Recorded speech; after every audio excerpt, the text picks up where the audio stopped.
ನನಗೆ class representative every year ಆಗ್ತಿದ್ದೆ. ನಾನು ಸಣ್ಣದ್ರಿಂದನೂ 4th ಸ್ಟ್ಯಾಂಡರ್ಡಿಂದನೂ ನನಗೆ ಗುರುತಿಸ್ಕೊಂಡು ನಮ್ಮ ಹುಡುಗರೆಲ್ಲ ಅಲ್ಲಿ ನಾನು ಕ್ಲಾಸ್ ಸೆಕ್ಷನ್ಸಲ್ಲಿ ಒಂದೊಂದು ಕ್ಲಾಸ್ ರೆಪ್ರೆಸೆಂಟೇಟಿವ್ಸ್ ಕೊಡ್ತಿದ್ರು.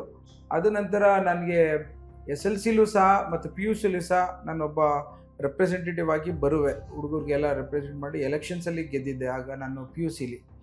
ಸೊ ಹಾಗಾಗಿ ಸ್ಟೂಡೆಂಟ್ಸ್ ಯೂನಿಯನ್ನು, ಸ್ಟೂಡೆಂಟ್ಸ್ ಮೂವ್ಮೆಂಟ್ಸು ಮತ್ತು ಜನರ ಸಮಸ್ಯೆ ಅರ್ಥ ಮಾಡ್ಕೊಳ್ಳಿಕ್ಕೆ, ಹುಡುಗರ ಜೊತೆ ಅವರ ವಿಚಾರಗಳನ್ನು ಚರ್ಚೆ ಮಾಡಲಿಕ್ಕೆ, ಅವ್ರ ಯಾವುದೇ ಒಂದು ವ್ಯವಸ್ಥೆಗೆ ಪರಿಹಾರ ಕೊಡಲಿಕ್ಕೆ ಪ್ರಯತ್ನ ಮಾಡ್ತಿದ್ದೆ. ಸೊ ಹಾಗಾಗಿ ನಮ್ಮ ಹಂತದಲ್ಲಿ ಹೋಗ್ತಿದ್ದಾಗ ನಾನು ಮೆಡಿಕಲ್ ಸ್ಟೂಡೆಂಟ್ ಆದಾಗಲೂ ಕ್ಲಾಸ್ ರೆಪ್ರೆಸೆಂಟೇಟಿವ್ ಆಗಿದ್ದೆ. ತದನಂತರ ನಾನು ಯೂನಿಯನ್ನು ಮತ್ತು ಜನರ ಜೊತೆ ಇರೋಂಥ ಒಂದು ಒಡನಾಡಿ ಬರ್ತಾನೆ ಇತ್ತು ಆ ಕ್ಯಾರೆಕ್ಟ್ರು.